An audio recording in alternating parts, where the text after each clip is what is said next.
माँ आयशा सिद्दीक़ा रज़ी अल्लाह ताला अन्हा बयान करती है कि एक शख्स, एक आदमी प्यारे नबी सल्लल्लाहु अलैहि वसल्लम की खिदमत में हाजिर हुआ और कहा कि अल्लाह के नबी सल्लल्लाहु अलैहि वसल्लम, आप मुझे अपनी जान से बढ़कर महबूब हैं, आप मुझे अपनी औलाद से बढ़कर महबूब हैं, आप मुझे अपने अहल अयाल से बढ़कर महबूब हैं, यानी तमाम चीज़ों से बढ़कर मैं आपसे मोहब्बत करता हूँ।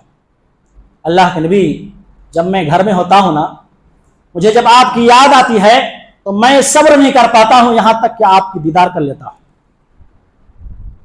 लेकिन वइदा ज़करतु मौती व मौतक, जब मैं अपनी मौत और आपकी मौत को याद करता हूँ तो मुझे डर लगा रहता है कि आपके वफात के बाद आप जन्नत में अंबिया के ज़ुमरे में होंगे, शुहदा की जमात में आप होंगे, सिद्दीकीन और बड़े ऊंचे दर्जे में आप होंगे जन्नत में, और मैं जन्नत में जब जाऊंगा मैं नीचे जन्नत के निचले दर्जे में होऊंगा, वहां मेरी मुलाकात आपसे नहीं हो पाएगी।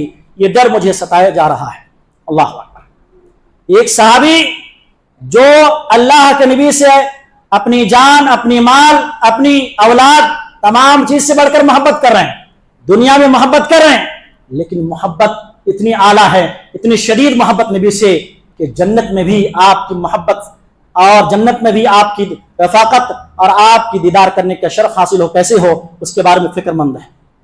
प्यारे नबी सल्लल्लाहु अलैहि वसल्लम कोई जवाब नहीं दिए, क्योंकि अभी आपके पास कोई जवाब नहीं था।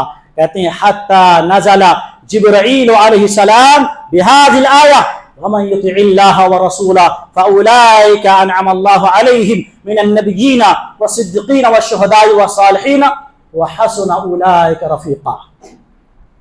हज़रत जिब्रील अलैहि सलाम सूरह निसा की आयत नंबर 69 ये आयत लेकर नाजिल हुई है, और अल्लाह ने क्या पैगाम दिया इसमें? कहा कि जो शख्स भी अल्लाह की और उसके रसूल की इत्तिबा करे, वमन युतिइल्लाह व रसूल, जो अल्लाह और उसके रसूल की इताअत करे, वो उन लोगों के साथ होगा जिस पर अल्लाह का इनाम हुआ। अल्लाह का इनाम किन लोगों पर हुआ? यानी नबियों के साथ, सिद्दीकीन के साथ, शुहदा के साथ, सालिहीन के साथ उनका शुमार होगा। अल्लाह होगा वह हसन उलाइका रफीका, और ये कितने बेहतरीन दोस्त होंगे, कितने बेहतरीन जमात होगी। ये इस वाक़ये को अल्लामा अलबानी ने अपनी किताब सिलसिला सहीहा में जिक्र किए हैं।